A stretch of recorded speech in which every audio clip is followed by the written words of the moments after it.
So welcome back to the channel. I've just completed my second week of the 40-hour 7-day language challenge, so hours 40 through to 80, and generally speaking I am very happy with my progress. Last week I used almost exclusively Duolingo. I did it for about 38 of the 40 hours and then only just over an hour of Link.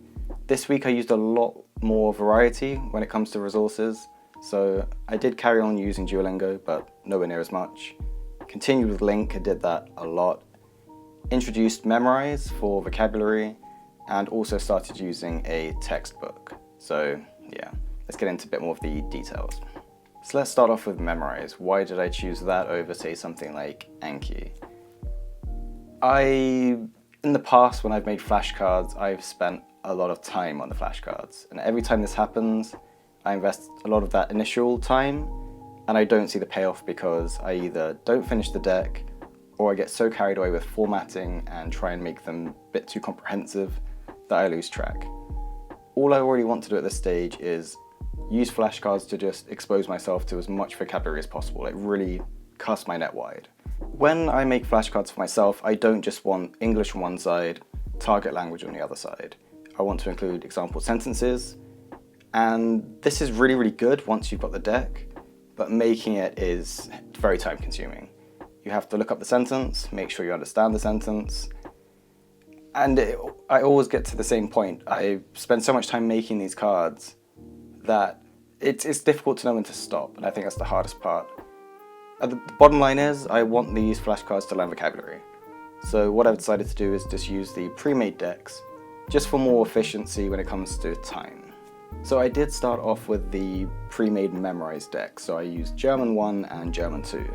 German 1 is about 200 words, and that was quite good, useful words. And then I got onto German 2, and it was still good, but there was a lot of phrases. At first I thought this was good because I'm learning language chunks as opposed to just individual words in isolation. But this led to a lot of memorizing full sentences and having to actually get the full sentence correct. And this just seemed like it's not what I was looking for. I'm looking for just pure vocabulary.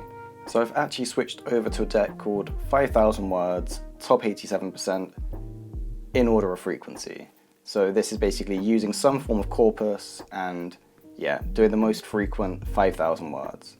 And the reason why this is good, because in theory, these are the words I will see the most and in turn be the most useful to me. So here's to hoping anyway.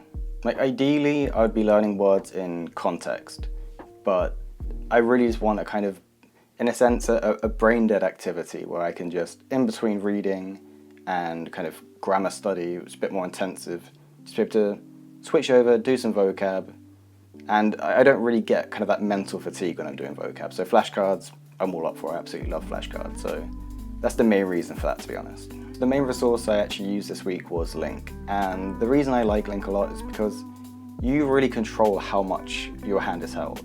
You can pretty much just go through it and just read it if you really wanted to, or you can look at and click on the definition of every single word and go really, really slowly, but it's completely up to you.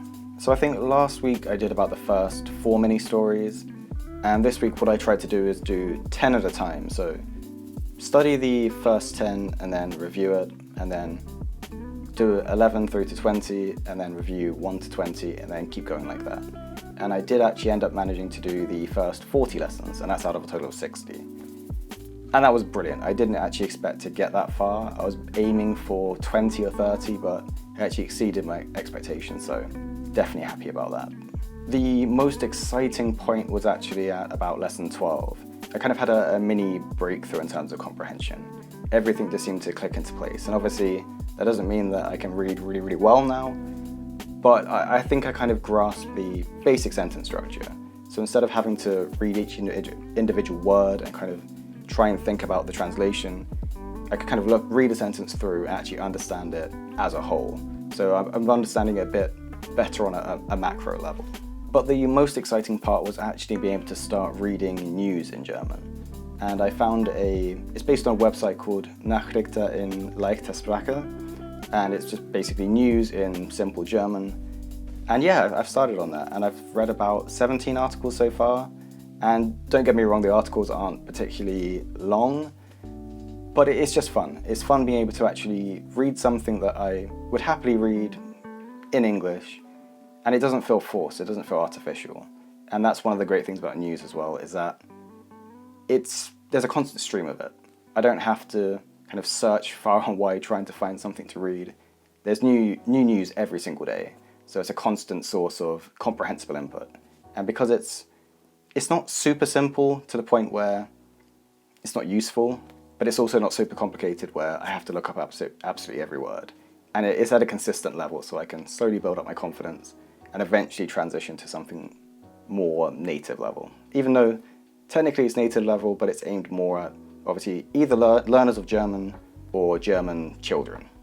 So Duolingo. Duolingo, last week I did, as I said before, about 38.5 hours of it. And it was really, really fun during the first week because I was learning quickly, and yeah, I did genuinely enjoy it. The beginning of this week, I think it's just sheer burnout. I had no motivation to do it. As soon as I opened up the app, I did a lesson or two and just didn't feel like doing it. And I was contemplating actually completely giving up on it, even though I didn't want to, but that's just how I felt at the beginning of the week. After a few days, it did get better. I did go back to it, but I think in the first week I thought I was understanding more than I did. I did actually need to this week completely recover, obviously not as in depth, but just quickly go over each lesson, properly read through the tip section and grasp the grammar a bit better. Like last week I could definitely comprehend accusative pretty well, and I had started to touch on dative case, but this week I think I've got a solid grasp on accusative finally. So I'm confident in reading it and understanding it and actually also using it. Like I would be slow, if I was to speak now I would be very, very slow, but I feel confident I can actually use it, which is brilliant. So I will not be giving up on the Duolingo tree anytime soon, but I'm just not having it as one of my main resources. It's kind of more of a secondary resource. And last week I equated it to a beginner textbook, and that's kind of how I would use it. But now I'm thinking of it more as a beginner workbook to use alongside a textbook. And for that, obviously, I have to actually find a textbook, which I have done. So I found a copy of Teach Yourself German, and I've used the series before for Swedish, and I really like the books. This is a slightly different format, but a lot of the stuff's useful for just building up confidence and actually production. And that's what I need. Like at the moment, my comprehension is rising quickly, but I do want my comprehension to not necessarily keep up with it, but not get too far behind. So I think if I do the exercises in this, learn more, I guess just useful phrases, useful sentence patterns, and build up that confidence. That's pretty much the main reason. Also just to have a bit more of a solid understanding of grammar. The tip section on Duolingo is actually really good, but it's a little bit vague. And obviously reading, you can get a grasp of it, but I still want to have that proper comprehensive understanding, so it's good for that as well. So yeah, a lot more variety in the resources I've been using, and I think that will kind of be a continuing trend. I will chop and change resources when and where I see fit, and yeah, I'm not afraid to drop a resource. And last week I said the complete opposite. I said I wanted to stick to resources, make sure I finished them. Partially that is true, but if I don't think it's working out, I'm not afraid to just drop it. So I need to be willing to be ruthless, if that makes sense. So plans for the coming week, so hours 80 through to 120. I definitely want to finish the link mini stories. That's one of the priorities at least, because there's only 20 left and they are getting more complicated. They are introducing things like past tense, which I haven't explicitly studied, past perfect, and I'm not sure what the other cases are called, but some other cases as well. And to me, that's not a problem. I don't need to explicitly have studied it to learn it. And there are things that come up, especially because I'm reading the news and reading other things. They come up anyway, and it's at least I feel more comfortable actually that I can comprehend it. I'm not bothered if I can produce it at this stage, because I will get to that point. But at least if I can understand what I'm reading and get exposure to it, because by the time I do explicitly study it, it'll be a lot easier. So when it comes to listening, it's definitely something I need to consider doing a bit more. There is I've heard it's a good YouTube channel called Easy German, and yeah, I'd like to kind of get on that, attune my ear to the language, and maybe do a bit of shadowing to improve my pronunciation as well. And it should, again, like reading, the more I do it, I should improve relatively quickly if I put a good amount of hours into it. But my priority at the moment is still reading. That's kind of the big one. That's the thing I enjoy the most, and I think it'll be the thing that will benefit me most at this stage at least. But I don't want to completely neglect listening, so yeah, I want to introduce it probably at some point this week.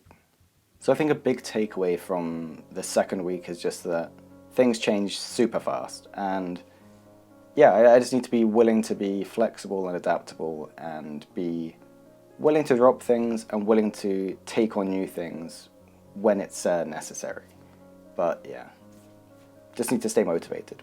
So if you are enjoying this, definitely leave a comment. It'd be great to get kind of some discussions going and just to be able to hear from you, feedback, all that good stuff. And if you are enjoying this, definitely check out Seabolt Speaks. He's just uploaded his 4-month update for his kind of MIA Japanese, so he's going really intensive with that. And he's also doing this language challenge. And obviously the creator of the challenge, Language Come Up.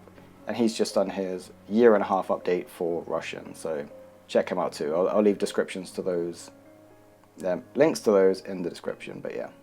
And that's it for today. It's not too much of a long one this week. Need to get back to the study and keep up with it. And yeah, just have to hope I can keep up with this pace next week. But that's it for now, and I will see you later.